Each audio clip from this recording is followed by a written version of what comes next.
Hey everybody, Benjamin Magnus here, and it's been about a week since the 1000 subscriber channel update, so it's now time for the answers to the questions that you asked me before that I asked you to leave me. So without further ado, I'm going to jump right into it. I've got my comment section on the screen right in front of me, so pardon me if I get a little distracted from you guys here to what's going on down here. So I'm going to get started. I'm just going to start from the top, work my way down, and we'll get going. First off, Hug the Police says, I know you like strategy games. Would you be interested in a Civ 5 Let's Play? I think that would be interesting to watch.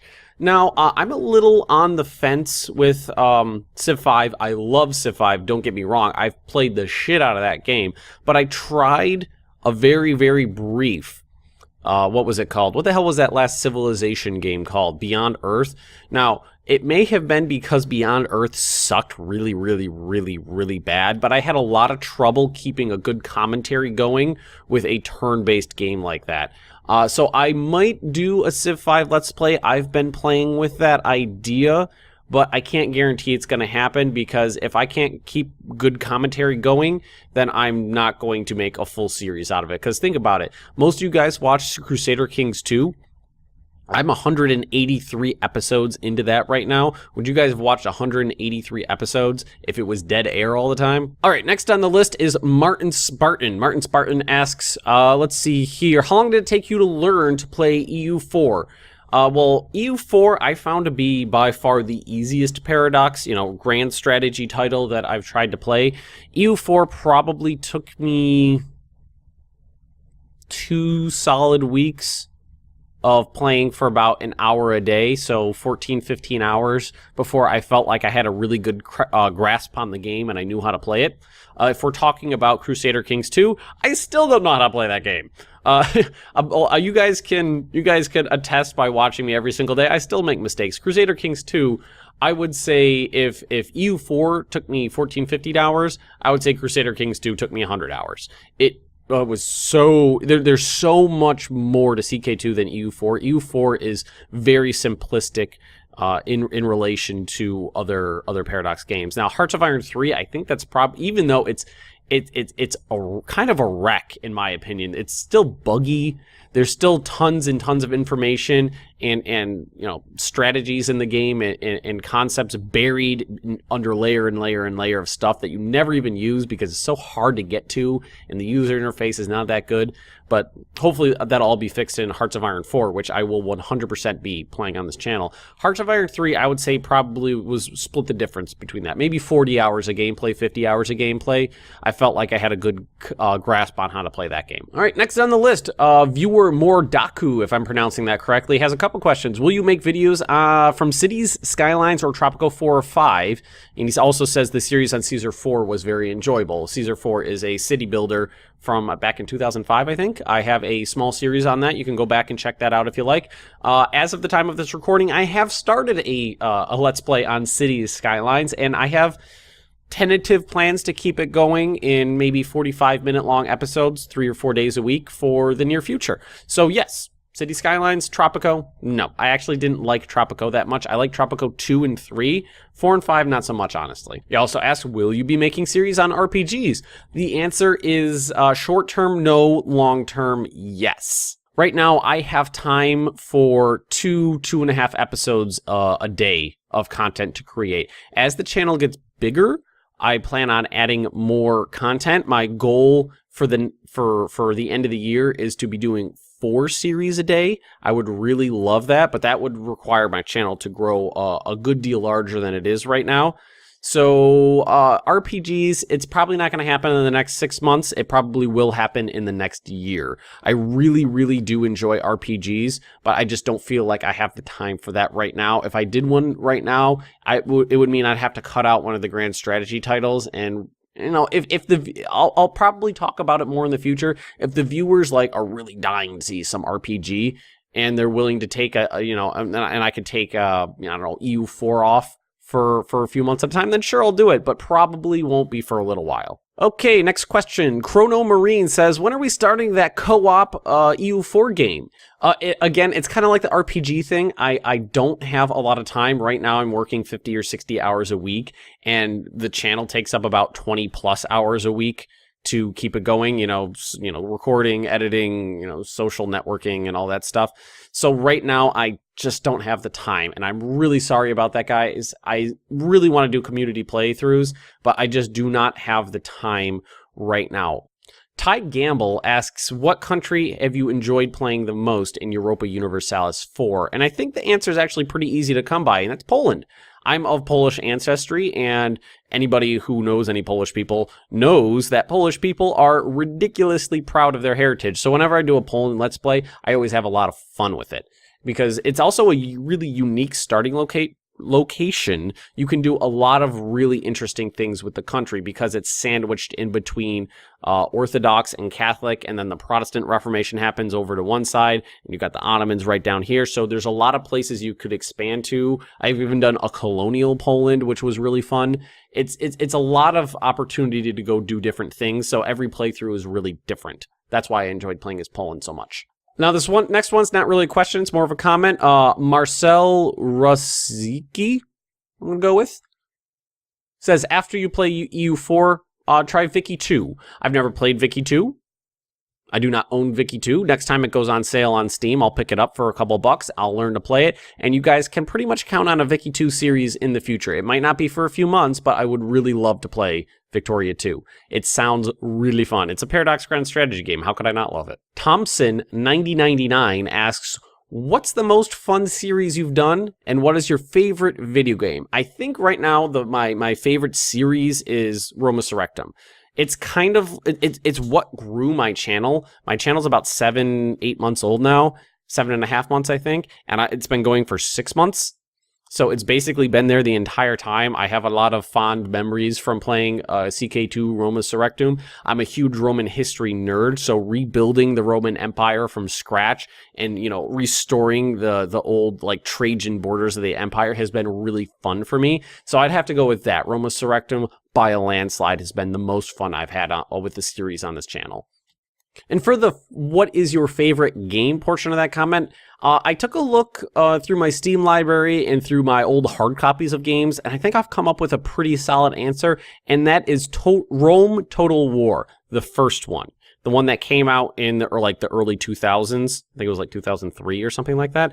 I fucking love that game. I have played the shit out of that game over and over and over and over and over, and I love it to death. I don't know how many playthroughs of that game I've done. It's been pretty much continuously installed on my computer for 12 years now. Don't get me started on Rome 2, though. That game is a piece of shit.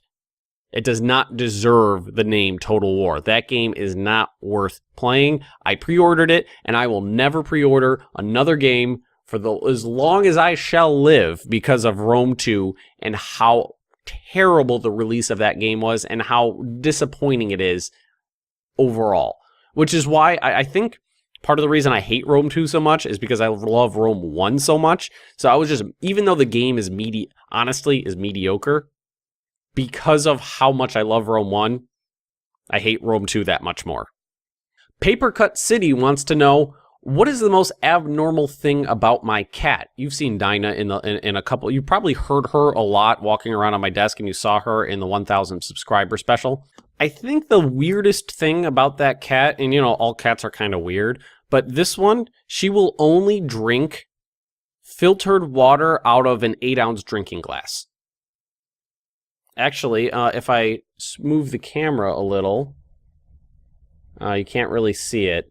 But maybe if I move my candlestick, you could just barely see it. Let's see. It's right there. Right there. There's a little tiny drinking glass on my chest that I use as a coffee table, and that's what she drinks her water out of. I find that particularly weird. She will not drink water out of her food bowl, and she will not drink it out of any other type of glass. It has to be a filtered water out of a glass 8-ounce cup.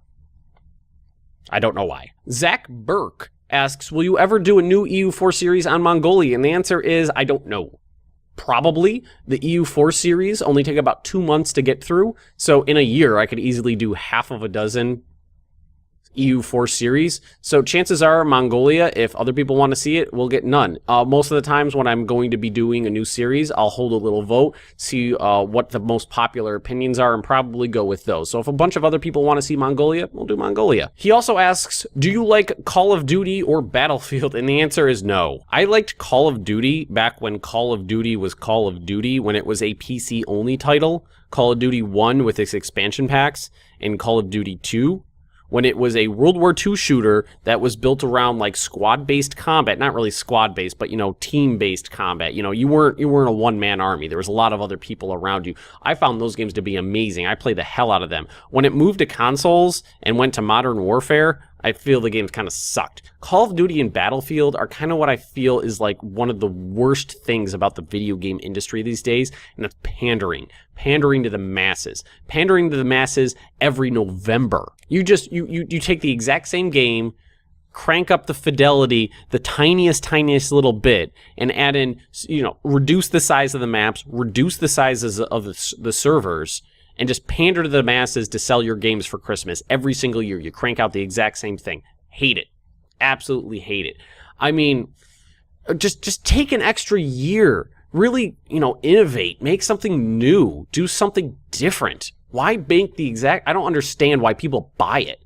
Why do you buy the exact same game every November? It doesn't make any sense. I used to work at GameStop, and every November they'd crank out the exact same game, and I'd have a million of them sitting on my shelf, and all these fanboys would come in and rant about how Battlefield was awesome and Call of Duty sucked, or Call of Duty was awesome and Battlefield sucked.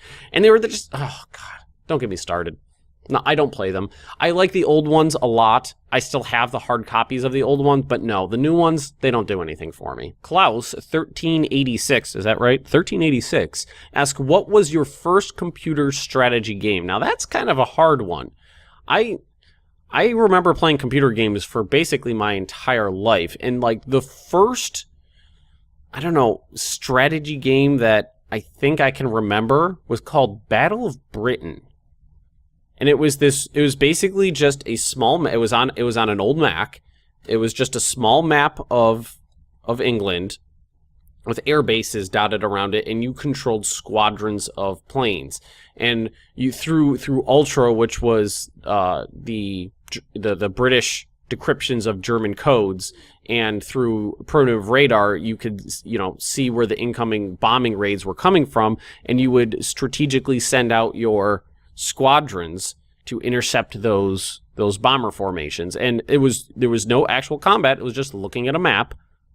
That's all you did, and sent out your squadrons. And, you know, it would be like, you'd have to say, like, okay, they're bombing like Rochester, England, but it's a small raid. Do I really want to waste, you know, manpower fighting a small raid when I know probably tomorrow a large raid is going to be coming for London? Or I could send all my planes to intercept this formation heading towards London and save the population, but that means I wouldn't be able to stop them bombing my airfields. And that was probably the first strategy game I've ever played. Now, if you want to talk about like going into further strategy where it's not just like a really basic, you know, old Mac OS game, I would say the Settlers 2.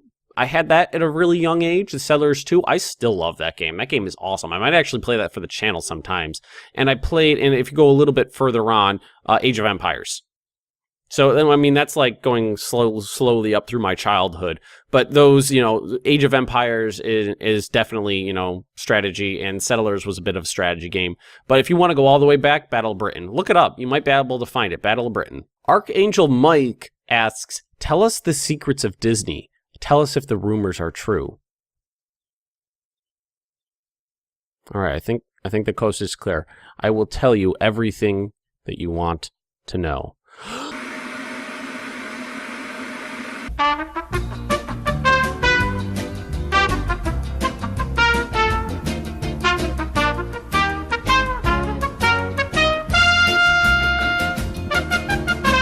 Unfortunately, guys, I'm not allowed to talk about my job at all. I'm not even going to touch that with a 10-foot pole. There is no way I can ever talk about that stuff publicly while I still work for the company. It just can't happen. Right now I need the income from there. It's my day job. So, you know, if you guys ever wonder what I'm doing when I say I'm going, you know, working my day job 60 hours a week, blah, blah, blah, blah, blah, I work at Disney.